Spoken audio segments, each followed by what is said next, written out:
Kita berjumpa lagi dalam kuliah kimia organik. Kali ini kita akan membahas tentang reaksi eliminasi bimolekuler. Reaksi E2 yaitu salah satu reaksi eliminasi yang dijalani oleh alkil halida selain reaksi eliminasi unimolekuler E1 yang telah kita bahas sebelumnya. Reaksi E2 ini dominan terjadi apabila kita mengolah alkil halida dengan suatu basa kuat seperti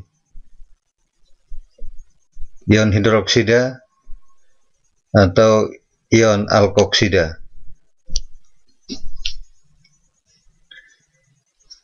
Ya, ion hidroksida itu bisa diperoleh dari KOH, dan ion alkoksida ini bisa diperoleh dari natrium alkoksida, misalkan natrium petoksida. Ya, seperti ini. Oke. Contoh reaksi yang bisa kita lihat di sini, misal 2-bromopropana atau isopropil bromida direaksikan dengan ion etoksida CH3CH2O- di dalam etanol dan temperatur tinggi, itu akan menghasilkan produk eliminasi berupa propena, dan produk lainnya adalah alkohol, etanol, dan ion Br-. Nah, bagaimana reaksi ini berlangsung? Kita lihat. Ya, di sini RO, ion alkoksida, kita reaksikan dengan alkil halida. Maka yang terjadi adalah pertama, ion alkoksida RO- ini akan menyerang dan membentuk ikatan dengan H dari alkil halida. Kemudian ini kita tandai sebagai 1. Kemudian ikatan antara C dan H itu akan berpindah membentuk ikatan rangkap 2 atau ikatan pi di sini, dan kemudian diikuti dengan lepasnya Br bersama dengan ikatan semula dengan C itu sebagai Br- sini.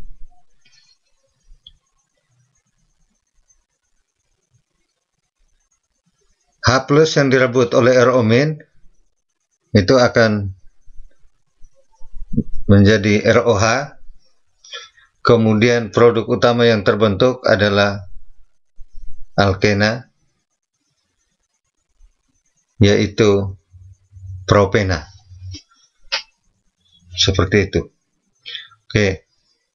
Ini kita ulang. Langkah reaksi yang terjadi adalah pertama, basa, dalam hal ini adalah ion alkoksida RO- itu menyerang H dan membentuk ikatan dengan H tersebut. Kemudian ikatan antara H dan C yang sebelumnya akan berpindah dan membentuk ikatan pi atau ikatan rangkap 2. Dan ketiga, nomor 3 adalah Br- putus. Oke.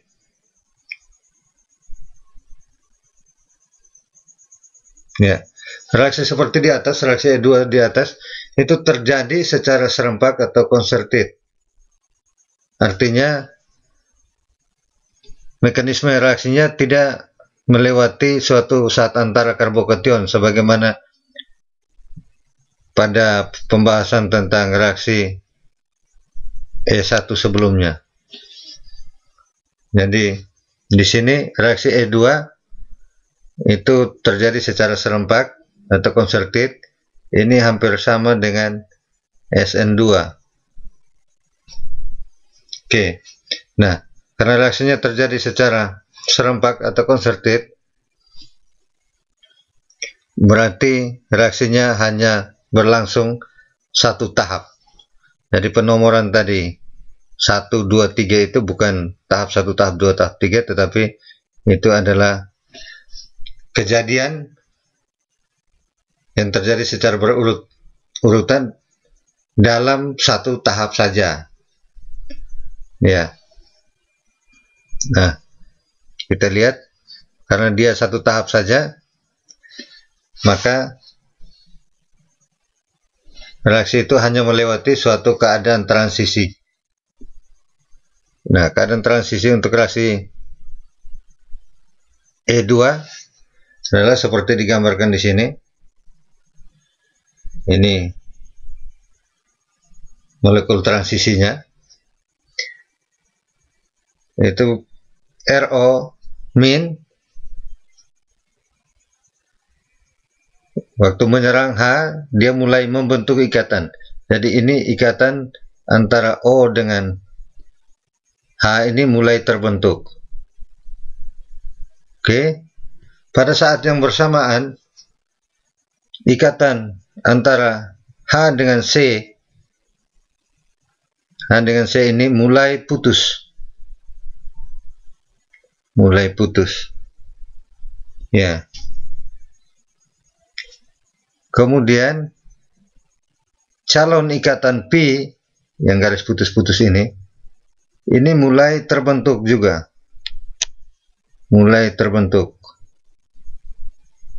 Oke. Dan bersamaan dengan itu juga ikatan antara BR dengan C itu mulai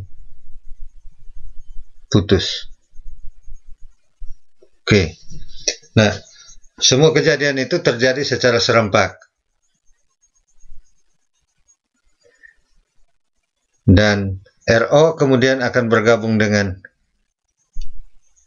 H menjadi keluar sebagai alkohol, ROH. Kemudian BR min akan terlepas bebas menjadi BR min, dan sisanya adalah calon ikatan P itu benar menjadi ikatan P. Dengan demikian akan terbentuk ikatan rangkap 2 di sini. Ya, seperti itu. Ya, reaksi tersebut kalau kita gambarkan profil energinya adalah seperti berikut. Alkil halida direaksikan dengan basa kuat, misalkan OH- atau OR- itu, maka akan terjadi reaksi, dan reaksi itu melewati suatu keadaan transisi, TS, transition state, dan menghasilkan produk berupa alkena. Ya. Oke. Jadi reaksi ini adalah reaksi serempak. Dan pada keadaan transisi, kita lihat pada keadaan transisi ini, molekul transisi ini,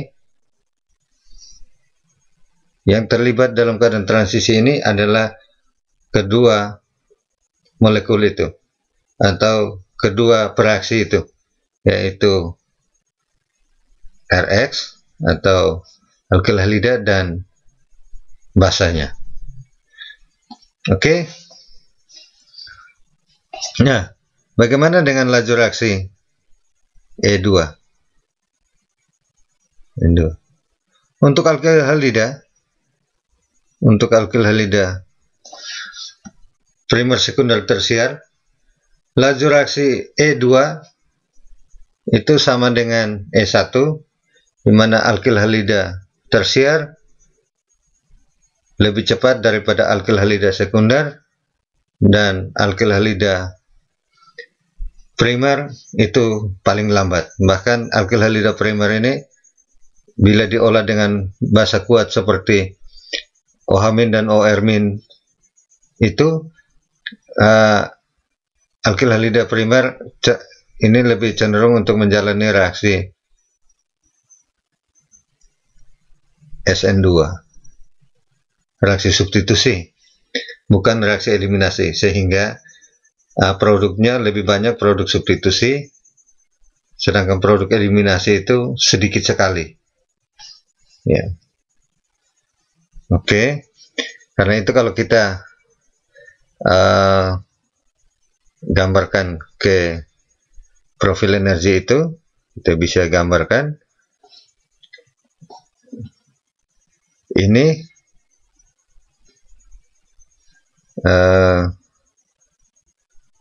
alkil halida primer, alkil halida tersier, sedangkan alkil halida, kalau alkil halida sekunder itu energinya harusnya lebih tinggi lagi.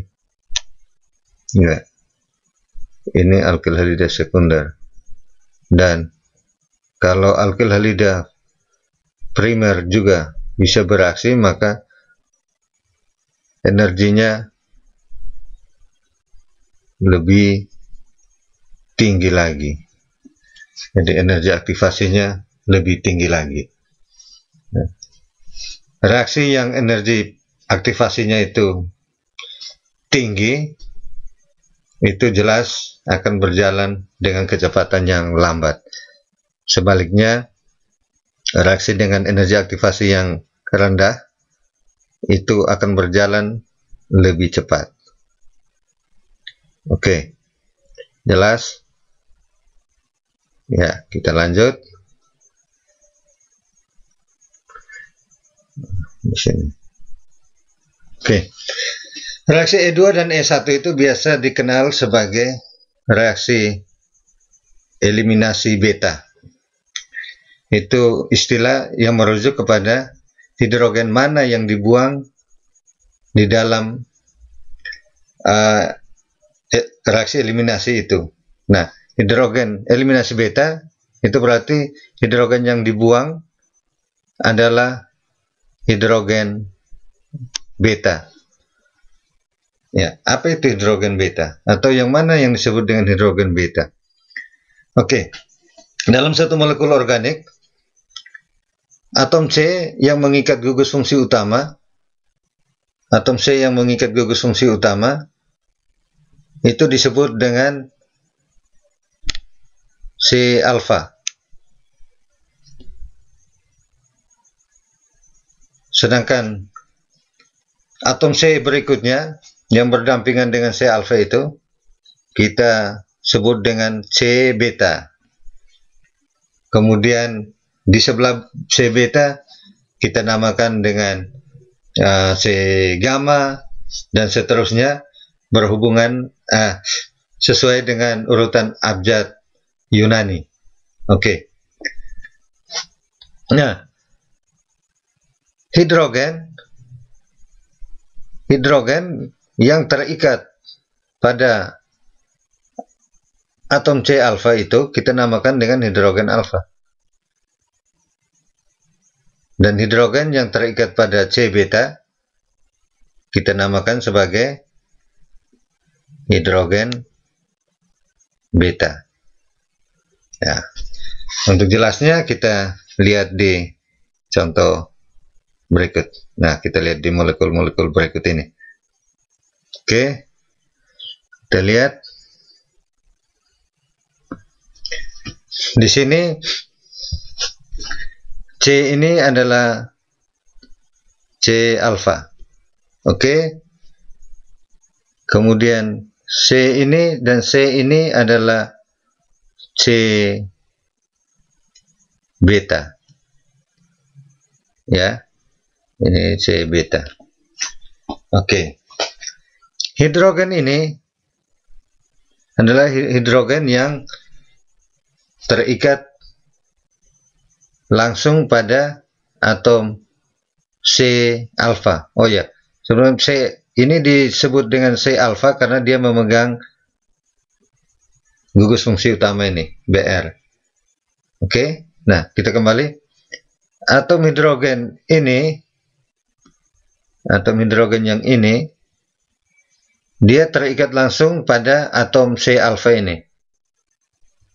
Kalau kita bisa menguraikannya, kita bisa tulis seperti ini. Nah, kita tulis begini.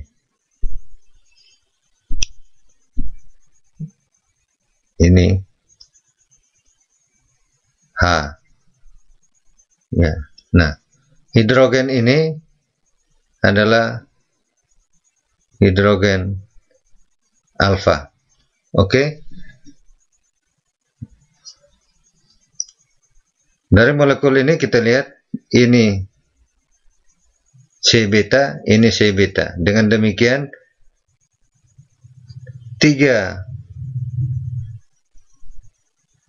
atom hidrogen ini adalah hidrogen beta.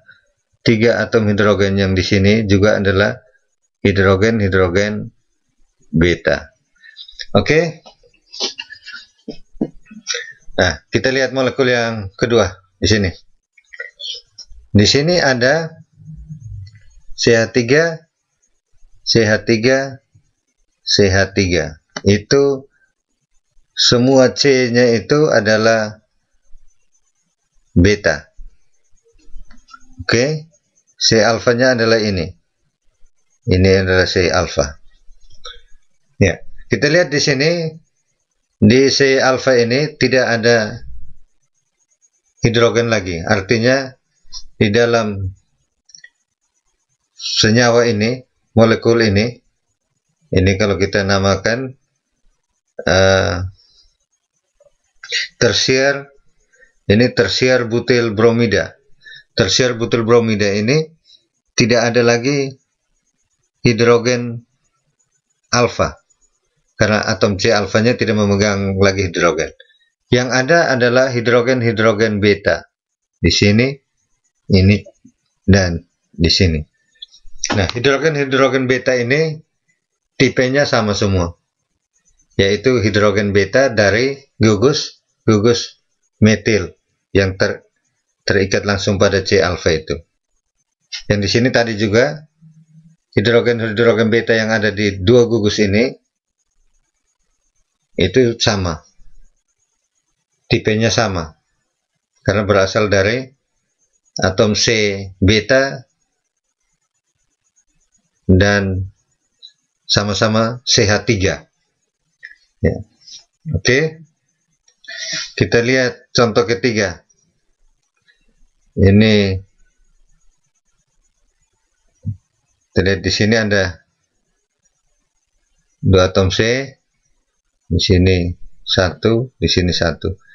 Nah, ini adalah C alfa. Kembali lagi, ini C alfa. Ini adalah C beta. Oke. Ini juga C beta. Di sini C betanya adalah ini. Oke, ini C betanya. Ya. Sedangkan ini bukan C beta. Ini adalah C tetangganya beta. Berarti kalau ikut urutan itu alfa, beta, dan gamma. Itu C gamma. Nah, di dalam reaksi eliminasi, hidrogen dari C beta itu yang akan dibuang atau yang akan diputuskan. Oke.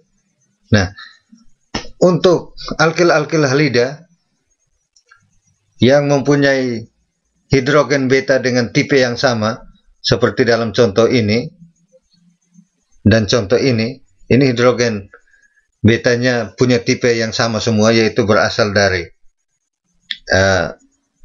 gugus yang sama, CH3 semua, ya, ini juga, maka itu dalam reaksi eliminasi dia hanya akan menghasilkan satu produk yang mungkin. Sedangkan apabila di dalam senyawa itu, senyawa seperti ini, ya, ada lebih dari satu tipe hidrogen beta, maka produk alkenanya bisa lebih dari satu atau berupa campuran alkena. Ya, nah di sini hidrogen betanya di sini ada, di sini dan di sini hidrogen betanya. Tetapi C betanya itu tipenya beda. Kalau di sini CH3, di sini juga CH3, tapi di sini CH2. Maka tipe hidrogen betanya berbeda. Oke, kita lihat bagaimana pengaruhnya. Kita lihat di dalam reaksi. Ya. Nah, kita lihat reaksi pertama ini. Oke. Ya. Kita perhatikan. OH- basah. Dalam reaksi eliminasi dia akan mengambil hidrogen beta. Dia akan mengambil satu hidrogen beta. Nah, hidrogen beta itu bisa diambil dari sini, atau dari sini, atau dari sini. Kita tunjukkan, misalkan dia mengambil hidrogen beta dari sini. Jadi, seperti ini. Salah satu hidrogen beta diambil. Maka akan terbentuk produk seperti ini, metilpropena. Nah, di sini saya ulang lagi. Di sini hanya ada satu macam hidrogen beta, yaitu hidrogen beta yang berasal dari gugus-gugus yang sama, yaitu CH3, CH3 dan CH3. Ya, karena itu hanya ada satu tipe hidrogen beta. Nah, hidrogen beta seperti itu diambil oleh OH- atau basa, maka hasil alkena yang terbentuk itu hanya satu. Ya, dari satu-satunya alkena yang akan terbentuk adalah metilpropena. Ya, oke. Nah, kita lihat perbedaannya dengan reaksi berikutnya. Kita lihat di sini. Oke, di sini sama OH- sebagai basanya, dia bisa mengambil hidrogen yang ini, atau bisa juga mengambil hidrogen yang ini. Oke. Nah, kalau dia mengambil hidrogen yang ini, ya, saya lingkar pakai warna yang sama. Jadi kalau dia mengambil hidrogen yang ini, atau hidrogen ini yang diambil, yang putus dibuang nanti, maka hasilnya adalah alkena ini, 1 butena. Oke. Jadi ikatan rangkapnya akan terbentuk di antara sini, di sini, di sini. Oke. Ya. Tapi apabila yang terambil adalah hidrogen beta yang ini, ya, yang terambil adalah hidrogen beta yang ini, sehingga dia akan dibuang, dilepaskan seperti ini, maka produk yang terbentuk itu adalah 2 butena. 2 butena. Artinya nanti ikatan rangkapnya akan terjadi di sini. Di sini. Oke. Nah, ini terjadi karena dua produk ini terjadi karena pada senyawa 2 bromo butana ini itu ada 2 macam hidrogen beta, yaitu hidrogen beta yang berasal dari gugus CH3, ini CH3, dan hidrogen beta yang berasal dari gugus CH2. Ya, oke. Karena itu hasilnya ada 2 seperti ini. Ya, sementara tadi di atas untuk senyawa ini tersier butil bromida itu semua hidrogen betanya tipenya sama semua, sama-sama berasal dari CH3. Karena itu hanya ada satu produk yang mungkin terbentuk. Hanya ada satu produk alkena yang mungkin terbentuk. Oke? Ya. Oke. Nah,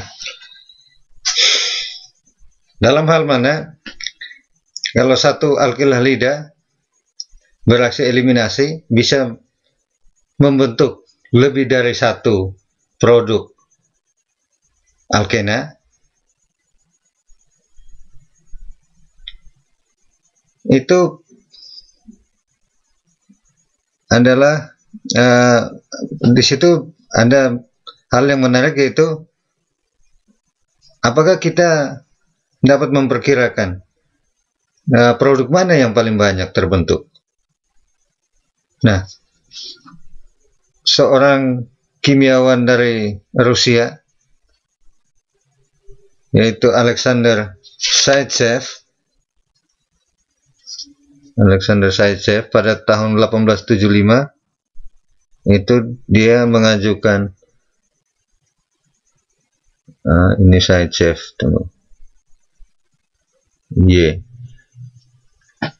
dia mengajukan suatu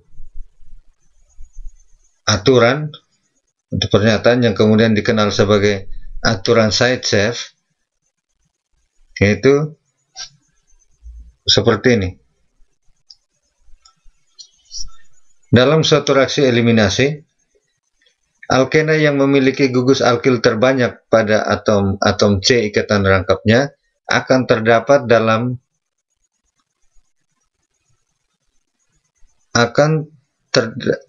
dalam campuran produk reaksi eliminasi.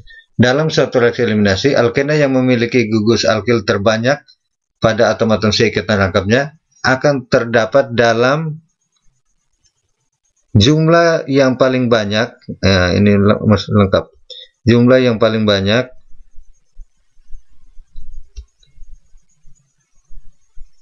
lanjutannya dalam campuran produk eliminasi. Oke, ini di sini hasil percobaan menunjukkan bahwa kalau reaksi 2 bromobutana itu direaksikan dengan basa sehingga terbentuk 2 produk, 1 butena dan 2 butena, itu didapatkan bahwa produk 1 butena ini jumlahnya 20%,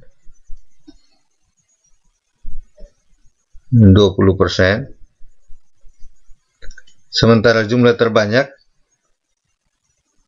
80% itu adalah produk alkena yang berupa 2 butena. Nah, ini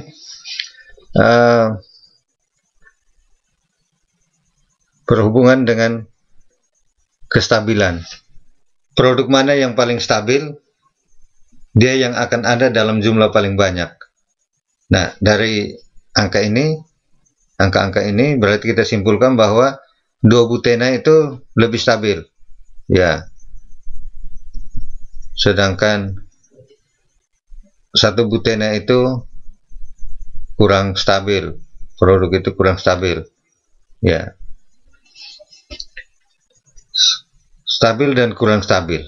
Ya, kalau yang stabil, lebih stabil itu jumlahnya akan lebih banyak, sedangkan produk yang kurang stabil jumlahnya lebih sedikit. Nah, secara sederhana ini bisa dinalari demikian. Produk ini 2 butene itu jumlahnya lebih banyak karena di bagian sebelah sini, di sebelah ikatan rangkap, di sebelah menyebelah ikatan rangkap ini, gugus-gugusnya dari segi besarnya ini cenderung berimbang, sama. Sementara di satu butena itu ini dan ini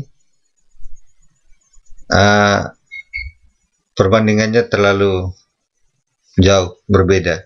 Jadi seperti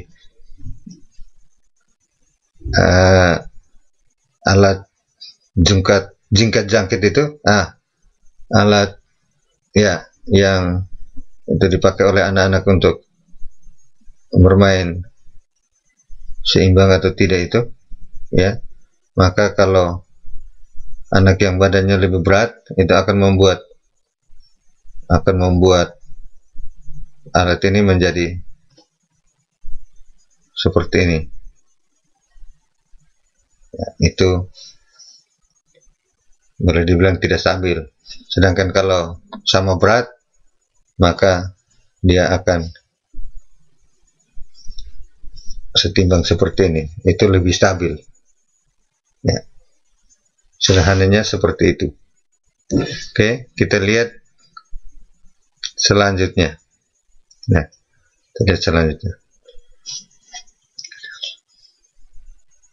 Kalau kita bicara tentang alkena yang dihasilkan, kita tahu alkena itu ada isomer cis, ada isomer trans. Pertanyaan lanjutannya adalah,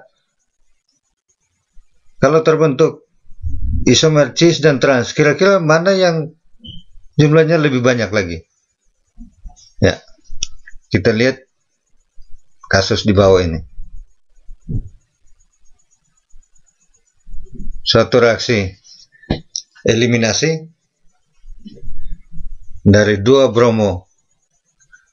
bromopentana, ya, yang direaksikan dengan ion etoksida. Ini akan mengalami reaksi eliminasi dan menghasilkan 3 produk. Pertama adalah 1 pentena. Produk yang kedua adalah cis 2 pentena, dan produk yang ketiga adalah trans 2 pentena. Nah, secara umum kita lihat 1 pentena dan 2 pentena ini, jumlah 2 pentena lebih banyak. Dan di sini 31%. Dan kalau ini totalnya adalah 69%. Oke, jadi produk 1 pentena dan 2 pentena itu perbandingannya 2 pentena lebih banyak. Jadi produk yang tersubstitusi atom C ikatan rangkap 2-nya yang tersubstitusi paling tinggi, artinya lebih sedikit memegang hidrogen, itu akan ada dalam jumlah lebih banyak daripada produk yang atom C ikatan rangkapnya memegang hidrogen banyak.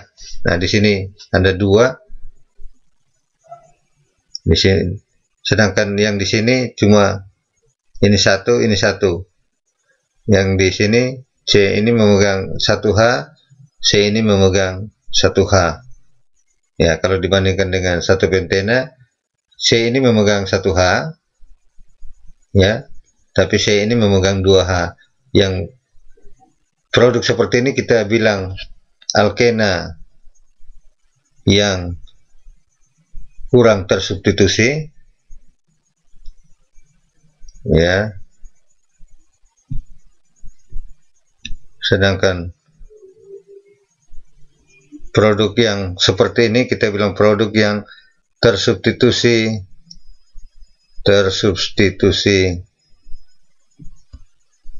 lebih tinggi atau lebih banyak tersubstitusi. Oke, kita lihat di sini. Yang menarik adalah bahwa dari dua produk, dua pentena ini, yaitu satu adalah cis atau tepatnya di sini set, dan di sini trans atau tepatnya adalah E, ya. Cis 2 pentena atau set 2 pentena dan trans 2 pentena, ternyata yang trans itu jumlahnya lebih banyak, 51%.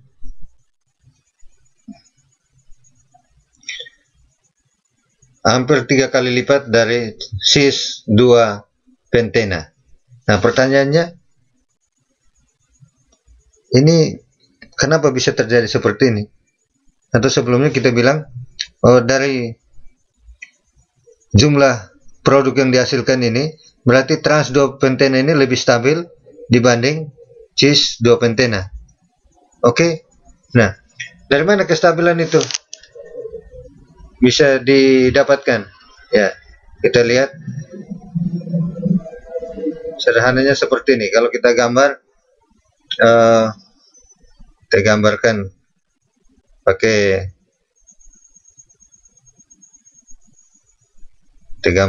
vektornya. Ya, misalkan ini, jadi ini garis tengah ini memotong ikatan rangkap 2 itu pas tengah, kemudian ini sumbu X, ini sumbu Y. Nah, kita bisa gambarkan sebagai vektor, kita wakili besar gugus-gugus ini,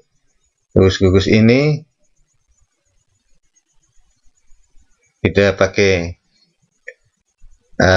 garis panah vektor itu yang besarnya kira-kira secara proporsional sama dengan atom-atom yang atau gugus-gugus yang kita lambangkan ini.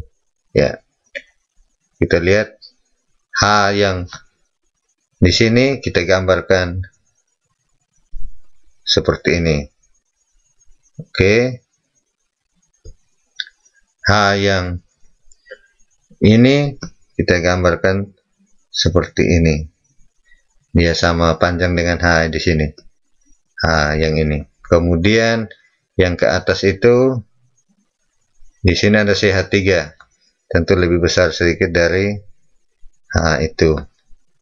Kemudian di sini C2H5 atau CH3 CH2 itu tentu lebih besar lagi daripada CH3.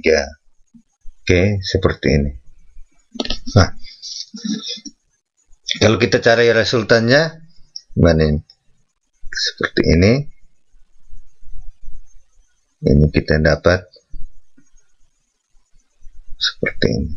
Oh, kita pakai warna ini saja. Kita dapat seperti ini resultannya. Yang untuk ini, untuk sebelah kanan H dan CH3. Di sini resultannya kita cari ada di sini. Oke, kita dapat seperti ini. Ya, resultannya.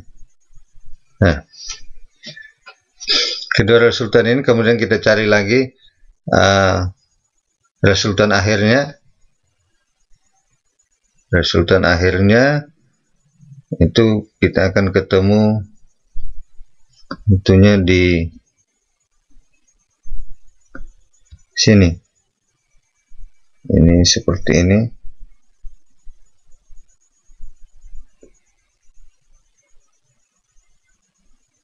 Iya, jadi hampir di sini. Oke. Ini resultan akhirnya. Nah, cuma satu garis seperti ini. Berapapun nilainya, maka dia tentu jauh lebih besar dari 0. Lalu kita dengan cara yang sama kita pakai untuk jelaskan trans 2 pentena ini.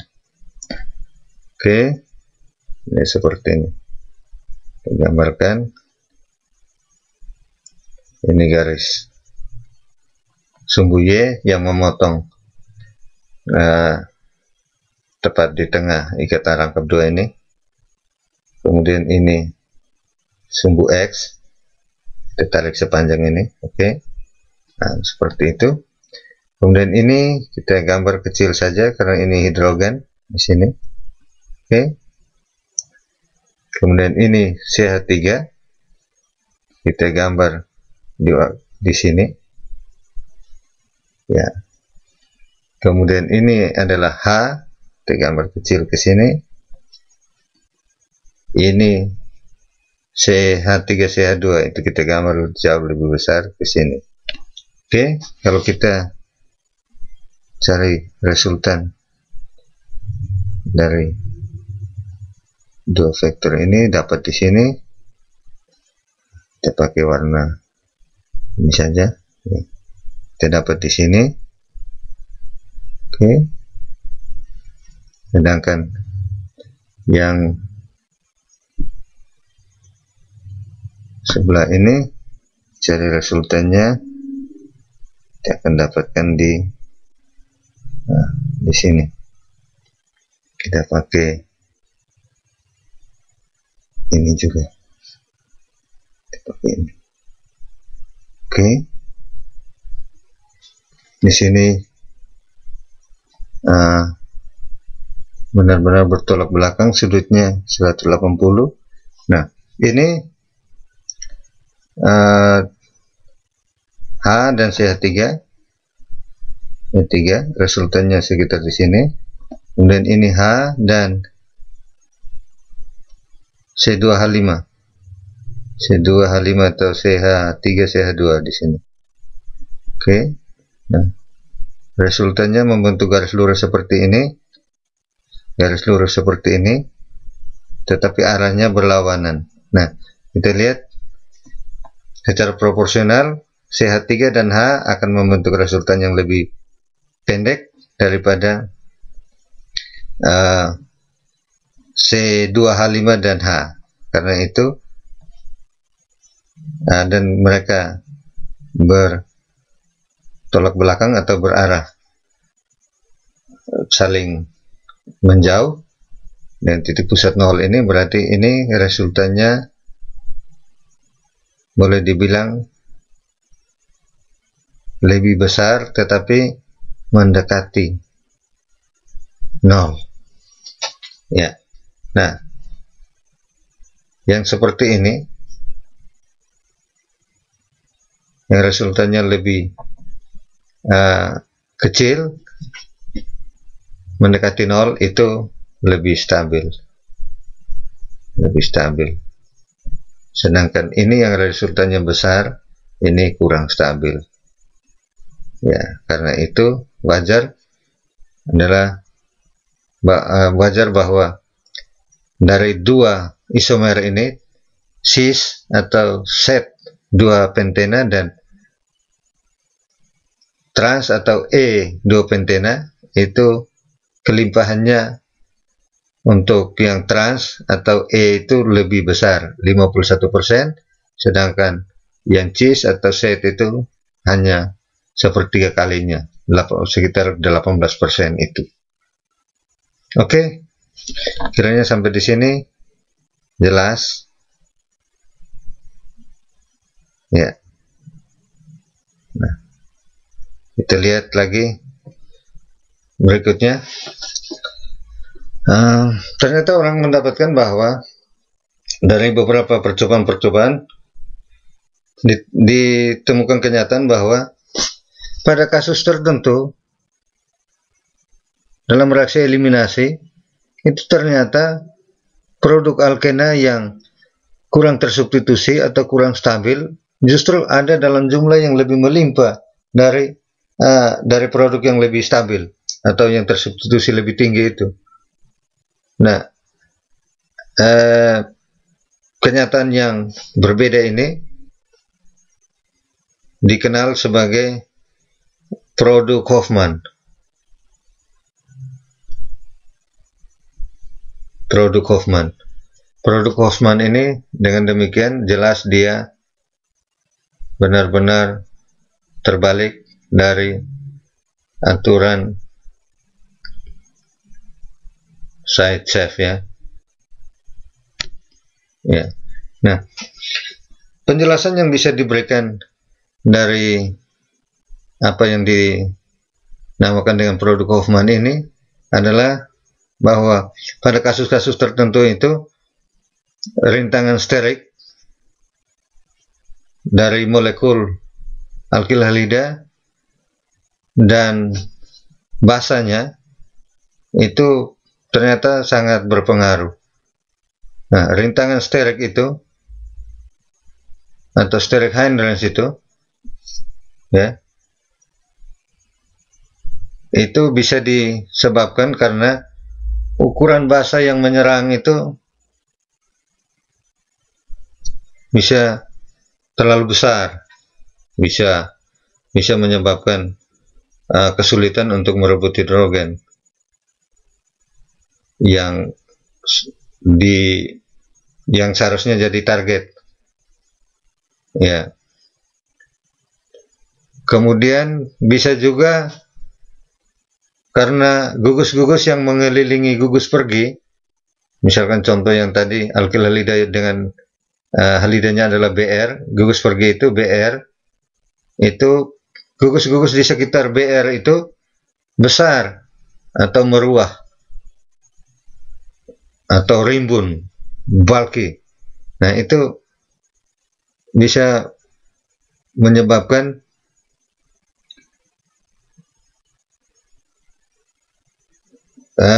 rintangan sterik sehingga reaksi justru menghasilkan produk yang berlawanan dari aturan Zaitsev. Kemudian gugus pergi itu bisa juga memang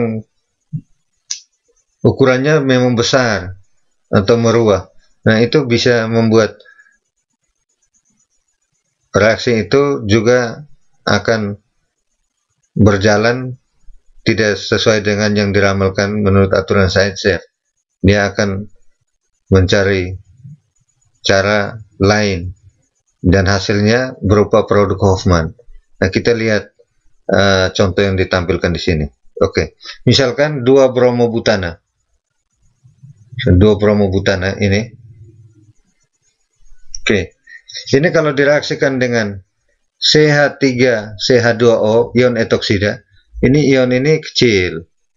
Ya. Dia kecil. Dia hanya memanjang saja ini. Jadi O-nya menjadi pusat untuk jadi reaksi sebentar. Nah, tetapi bagian belakangnya itu memanjang, CH3 CH2. Jadi itu tergolong ion yang kecil. Nah, kalau 2-bromobutana bereaksi dengan ion etoksida yang kecil ini, hasilnya ada dua seperti ini, 2 butena dan 1 butena. Produknya sesuai dengan yang diramalkan oleh Zaitsev. Ya, yaitu 2 butena itu akan jumlahnya banyak sekali. 80%, sedangkan 1 butena 20%, karena 2 butena itu lebih stabil daripada 1 butena. Tetapi apabila 2-bromobutana itu direaksikan dengan ini, ya, direaksikan dengan ion ini kalau kita uraikan dia C, di sini CH3, CH3, CH3 ya, di sini O min ya, ini namanya tersier butoksida, T butoksida ya, tersier butoksida. Nah, tersier butoksida ini dari segi fisik besar ini, atau meruah atau rimbun. Nah, ini membuat reaksi yang terjadi, reaksi eliminasi yang terjadi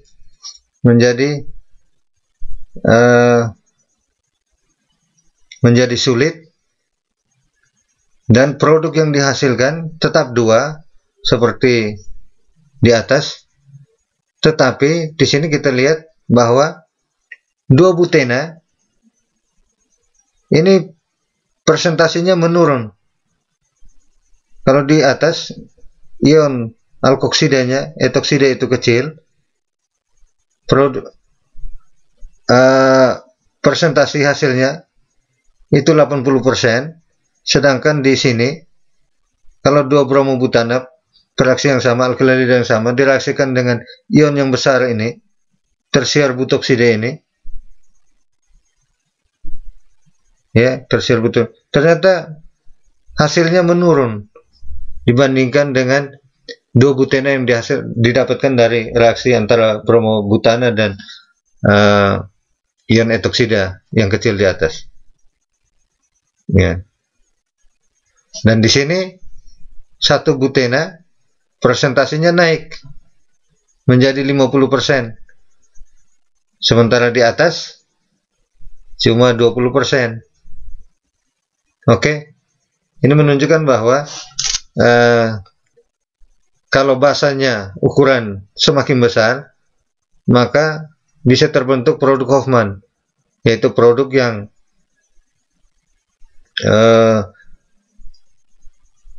terbalik dari yang diramalkan oleh Zaitsev, aturan Zaitsev. Oke, kita lihat kasus lain lagi. Nah, kita lihat alkyl halida yang ini, 2-bromo 2,4,4 trimetil pentana, 2-bromo 2,4,4 trimetil pentana. Ini hidrogen betanya, C alfanya adalah ini ya, ini C alfa sama. Ini adalah C alfa karena dia memegang Br ini. Oke. Karena itu ini adalah C beta, ini adalah C beta. Ya.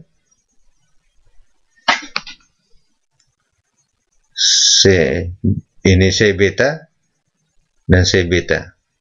Dengan demikian hidrogen ini H3 yang pada C beta ini itu adalah hidrogen beta, dan 2 hidrogen pada C beta yang ini mereka adalah hidrogen beta, tetapi tipenya beda.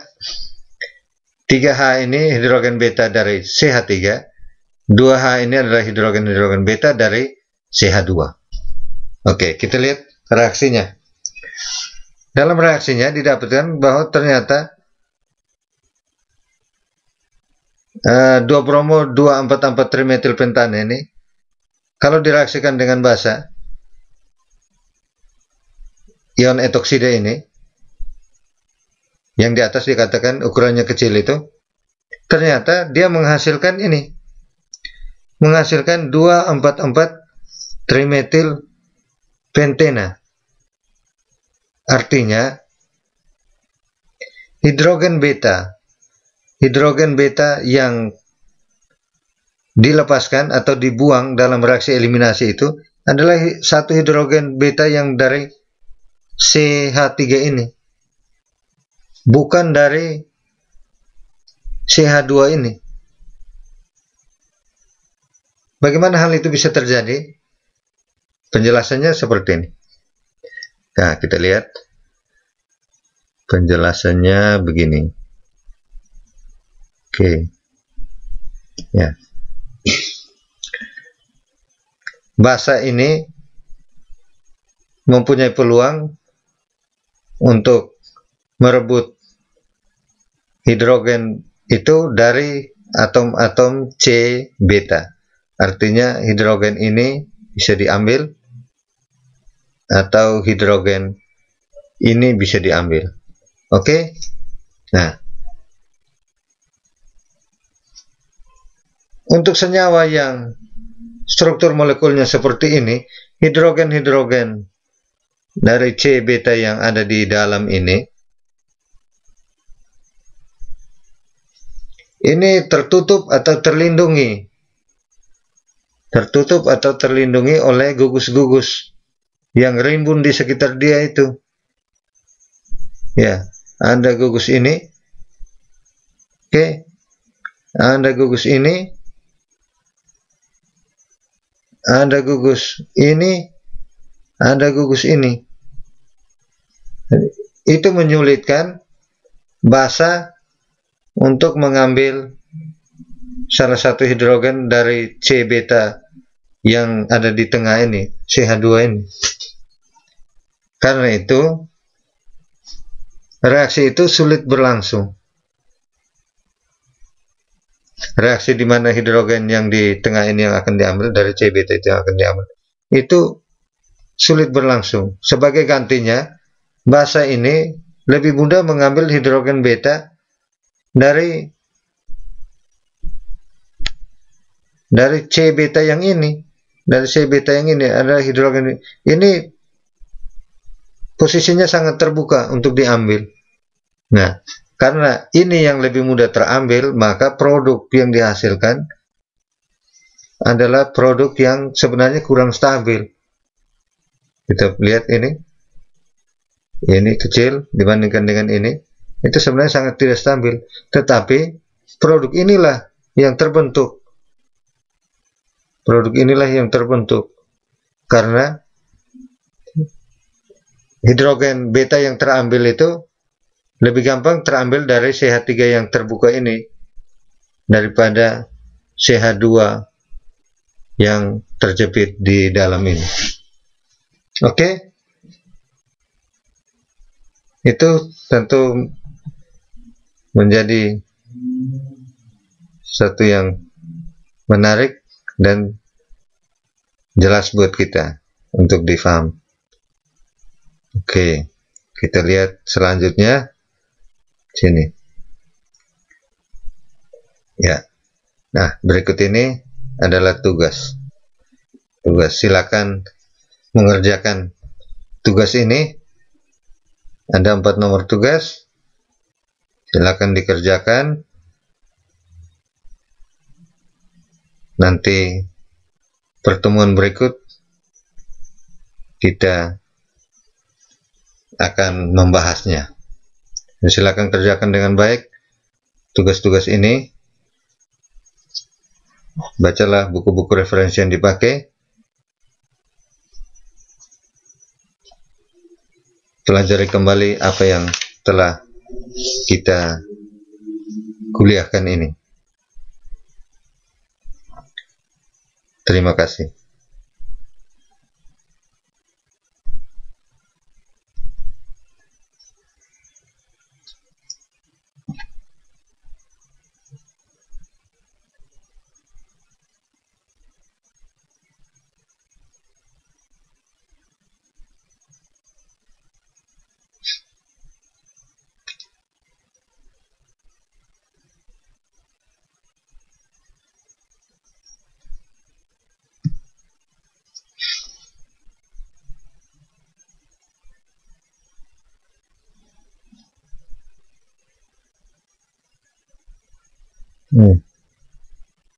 Ini tugasnya nomor 1.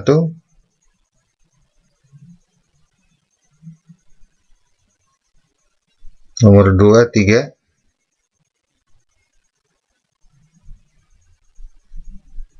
Dan nomor 4.